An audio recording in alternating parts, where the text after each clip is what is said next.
O SBT Meio Dia está de volta e agora para a gente continuar falando de futebol, mas só que das histórias do futebol, não de resultados, de pontuação, nada disso. O time que desde a sua fundação há exatos 66 anos nunca havia viajado de avião, nos revela agora histórias jamais contadas na televisão. Muita gente conhecia porque é próxima do time. Craques do Internacional de Lages nas décadas de 60 e 80 relatam com detalhes como era viajar de Kombi, ônibus modelo anos 60 e até os apuros que passavam nas suas aventuras pelas estradas da vida do futebol. São muitos quilômetros de história e de memória, incríveis e engraçadas também. E a nossa conversa hoje é com os astros do Internacional de Lages. Eles que na década de 60, 70, 80 e até 90 marcaram a trajetória do futebol na Serra. Então a nossa primeira pergunta vai ser para o Zé Melo. Zé Melo, então me conte, teve um problema assim com uma descarga do ônibus que deixou vocês na mão? Como foi essa história? Nós estávamos viajando. Aí chegamos em Joinville para o jogo, aí num jogo até complicado, né? Porque na época nós precisamos da vitória.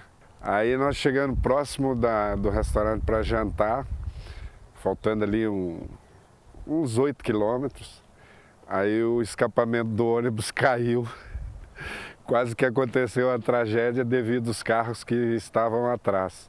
E aquilo ali todo mundo teve que parar, né, para todo mundo descer, e nós tínhamos caracterizado, né, o uniforme do Internacional, o abrigo, que era tudo vermelho, todo mundo descendo, e ali naquela preocupação de ter ocorrido alguma coisa grave, né, nos carros que vinham atrás. Legal pela vitória, bacana também pela alegria, mas também na preocupação de ter ocorrido, porque o escapamento de um ônibus é muito grande, né? E os carros que vinham atrás. Mas graças a Deus não ocorreu nada de anormal, né? Bim, me conta uma coisa, vocês tiveram que caminhar um longo trajeto e tiveram até carona negada, como foi essa história?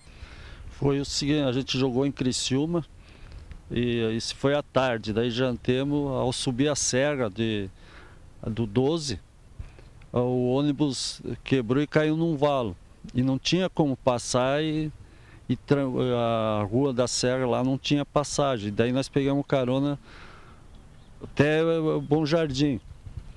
Tava eu, o João Carlos, o Sidenir e o narrador da Rádio Clube, o Camargo Filho.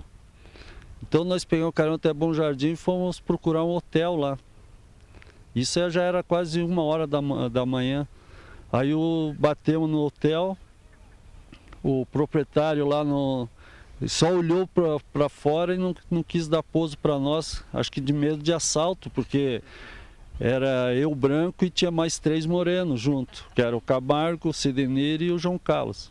Então acho que ele ficou com medo de assaltos, porque 1h da manhã, no Bom Jardim, cidade pequena.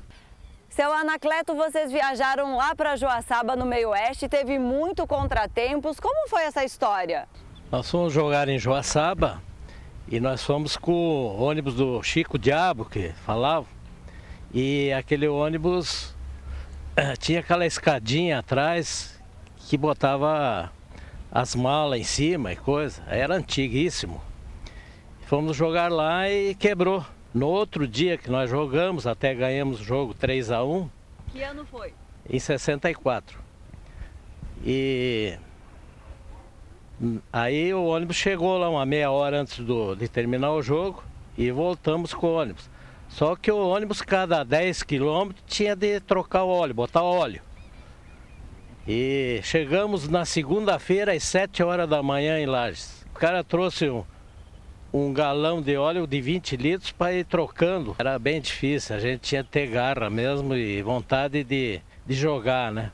Que não era tanto o dinheiro, era mais era a vontade de jogar, né? Zezé, agora eu tô curiosa para saber como foi a viagem, a subida da Serra do Rio do Rastro. Teve até motor que queria explodir, é isso? No jogo que nós fomos jogar, se não me engano foi em Tubarão ou Criciúma. Criciúma com o Operário. E na volta nós ganhamos o jogo lá, o time contente, alegre. E foi a primeira oportunidade que o Inter viajou de ônibus, porque na época era muito comum os próprios dirigentes levarem os jogadores nos seus respectivos carros. Aí saía aquela comitiva com 4, 5 automóveis, né, com os diretores levando os jogadores. E na subida da serra do Rio do Rastro, na volta, deu um problema gravíssimo no motor do ônibus e quase que explodiu lá, saiu uma fumaceira tremenda. E nós ficamos ali, eu acredito que uns 5, 6 quilômetros longe de Bom Jardim da Serra, na subida em direção a Lages. Aí saiu o grupo de jogadores inteiro, isso foi no mês de agosto, se não me engano, 67 isso. E nós fomos caminhando até Bom Jardim da Serra. Eu me lembro assim que tinha uma prateleira assim com uns 5, 6 litros de conhaque Presidente. Ele mandou descer aqueles, porque estava um frio terrível, né? Chuva. Ele mandou descer aqueles litros de conhaque lá e deu para a gurizada e alugou um caminhão ali em Bom Jardim para nos levar até São Joaquim. Vocês foram em cima do caminhão? Nós fomos em cima do caminhão, grudado no outro ali, porque estava um frio terrível, sei lá, meia-noite mais ou menos. Aí chegamos em São Joaquim ali 1 hora depois, mais ou menos, o caminhão ia bem devagar, que era tudo estrada de chão na época. E em São Joaquim foi alugado um ônibus para nós irmos até Lages. Chegamos aqui em Lages, era o meio-dia da segunda-feira do outro dia, né? Bacana, né? Amanhã a gente vai ver aqui a segunda parte dessas incríveis histórias contadas pelos atletas que fizeram a história do Internacional de Lages. Inclusive, uma das mais engraçadas, a primeira viagem de avião dessa turma toda. A gente conta amanhã aqui no SBT Meio Dia.